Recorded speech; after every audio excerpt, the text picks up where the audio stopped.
판사들과 함께 나누는 파산 면책 이야기. 오늘은 창원지방법원의 차동경 판사, 이승호 판사 두 분과 함께하겠습니다. 어서 오십시오. 어서 오십시오. 안녕하십니까. 예, 반갑습니다.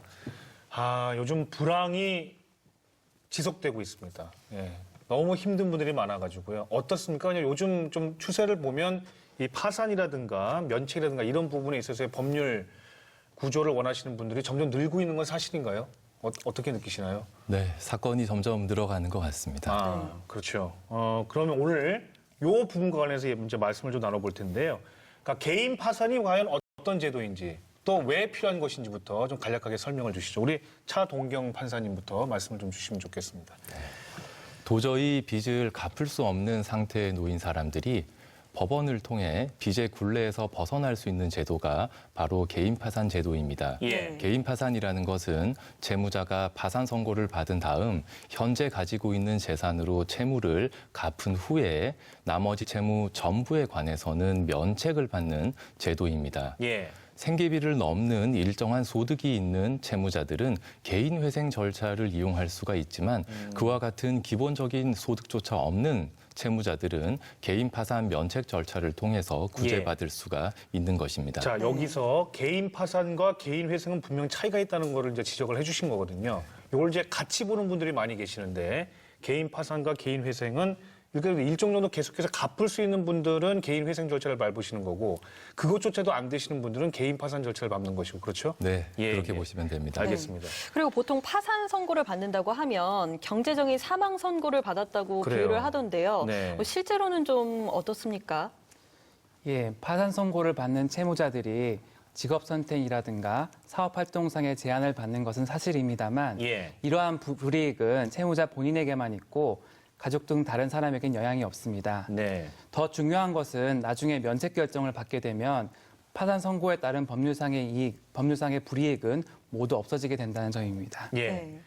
직업 선택과 사업 활동의 제한이라는 얘기는 그러니까 다른 직업을 선택한다 하더라도 이게 정보에 있기 때문에 다른 직장에서 뭔가 그런 것들을 같이 열람할 수 있는 부분이 있어서 직업을 얻기가 좀 힘들다는 그런 말씀으로 이해가 되는 것 그런 같고요. 경우도 있고 법률적으로 아예 파산 선고를 받게 되면 그 직업을 수행할 수 없도록 정해진 경우도 있습니다. 네. 알겠습니다. 그럼 채무를 면책받는다라는 말이 있지 않습니까? 이게 그러니까 빚을 안 갚아도 된다. 이런 뜻으로 저희가 해석하는 거 맞는 거죠? 어떻습니까? 네, 그렇게 보시면 될 것 같습니다. 예. 면책을 받게 되면 돈을 빌려준 채권자가 돈을 빌려간 채무자에게 더 이상 빚독촉을 하거나 소를 제기하거나 강제 집행을 할 수가 없게 됩니다. 예.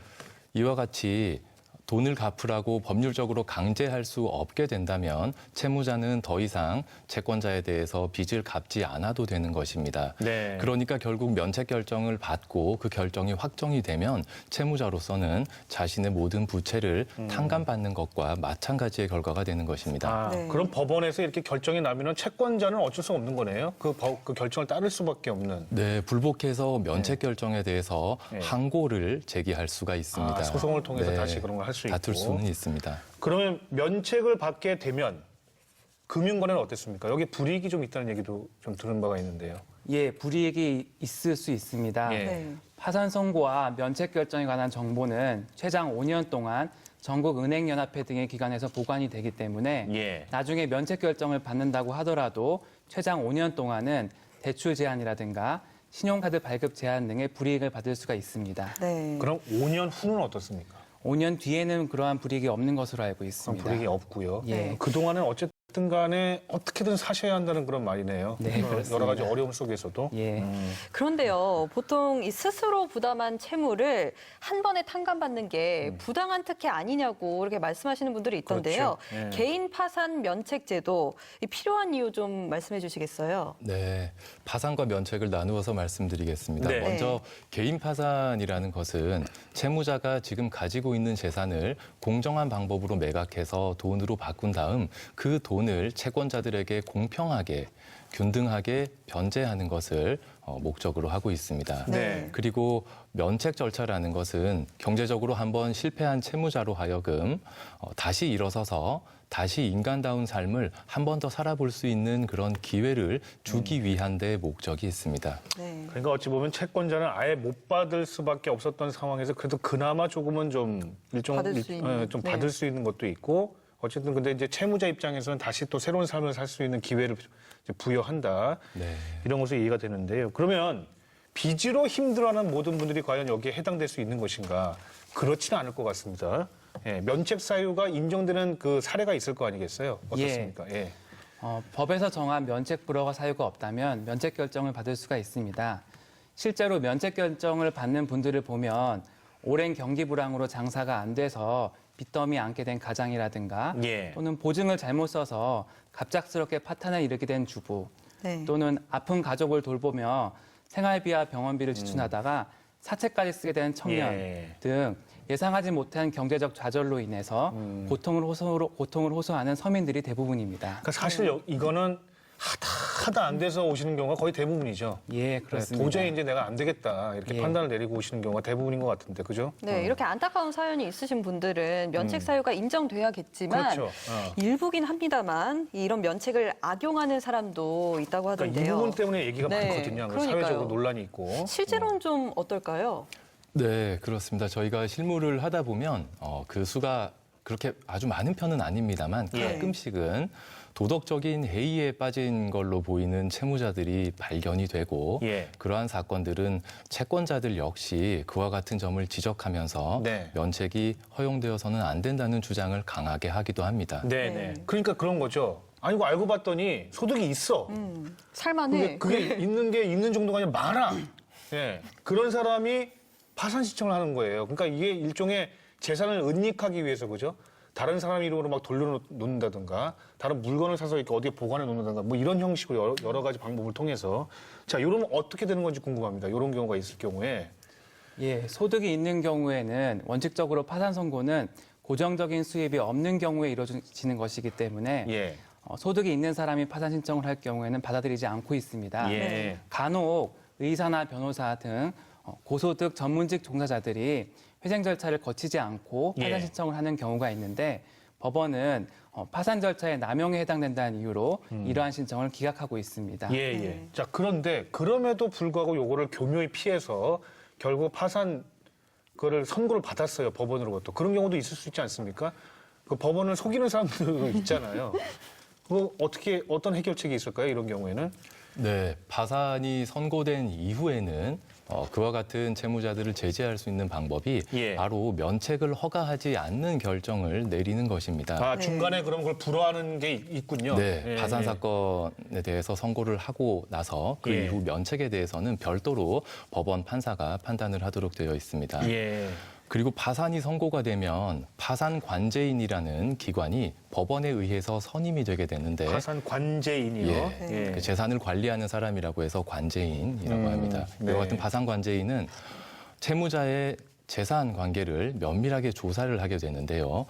채무자의 재산 일반에 대해서 관리 처분 권한을 행사할 뿐만 아니라 채무자 본인 그리고 채무자의 가족들에 대해서 그 예. 소득 관계라든지 재산이 있다면 어떤 경위로 형성이 됐는지 어떻게 과거에 처분을 해서 그 처분 대금은 어떻게 사용되었는지 이런 것들을 아주 주도 면밀하게 조사를 하게 됩니다. 네. 그와 같은 재산 조사 결과에 따라서는 채무자가 재산을 몰래 숨겨둔 사실이 발견되기도 하고 예. 소득 관계에 대해서 허위로 진술한 사실이 나중에 밝혀지기도 하는데요. 예. 그와 같으면 법원은 면책을 허가하지 않는 면책 불허가 결정을 내리게 됩니다.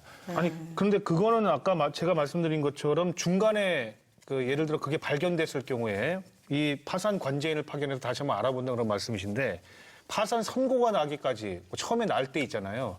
그때도 그런 과정을 거치는 건 아닌가요? 면밀히 그걸 따져보고 난 다음에 네. 그래서 처음으로 파산 선고를 해야 되는 거 아닙니까? 그 부분은 네. 그 법원의 판사가 서류 심사를 통해서 예. 불분명한 점이 있으면은 보정을 명하는 예. 서류를 발령할 수도 있고 예. 때에 따라서는 신문 기일을 잡아서 채무자를 직접 법원에 법정으로 불러오게 한 다음에 재산의 현황이라든지 여러 가지 의심되는 사정을 꼼꼼하게 다시 한번 판사가 직접 따져볼 수 있는 사전 절차가 있기는 합니다. 그런데 네. 그 절차라는 게 다소 한계가 있어서 네. 주로는 파산이 선고된 이후에 파산관제인에 의해서 그와 같은 부조리한 사유가 발견되는 경우가 대부분입니다. 그럴 경우에는 파산 관제인을 또 파견해서 더 그렇습니다. 자세하게 알겠습니다. 그렇다면 계속 이어서 이 면책이 허가되지 않는 사례들 구체적으로 좀 짚어주시겠어요? 예. 예를 들어서 채무자가 자신의 재산을 타인명으로 은닉하는 경우가 있고요. 네. 또는 채무자가 그 채무를 갚지 않고 자신의 재산을 다른 사람에게 증여한다거나 아니면 염가로 매각하는 사례가 있습니다. 네. 그리고 또 그 갚을 능력이 없는데도 불구하고 파산 신청 직전에 과다한 채무를 부담한다거나 또는 신용카드로 많은 금액을 결제하는 사례, 네. 또 채무자의 낭비나 도박 등이 과다한 채무 부담의 주요 원인이 된 사례에도 예. 면책을 허가하지 않고 있습니다. 참 있을 수 없는 일이죠. 어찌 그러니까요. 보면. 이런 악성 채무자들 당연히 제재 받겠죠? 네, 그렇습니다. 강력한 제재가 있습니다. 면책이 허가되지 않는 제재뿐만 아니라 형사적으로도 문제가 될 수가 있는 것이 예. 재산을 은닉한다던가 파산 신청 직전에 재산을 부당하게 처분하는 등의 행위는 사기 파산죄의 구성 요건에 해당이 되고 예. 이와 같은 경우에는 10년 이하의 징역 또는 1억 원 이하의 벌금에 처해질 수도 있는 그 중범죄에 그렇죠. 해당하게 됩니다. 그러니까 사기잖아요. 사기 말 그대로. 그죠? 그 일반인을 상대로 해서 사기를 치는 것도 그것도 중범죄인데 법원을 상대로 사기를 치는 거잖아요. 일종의.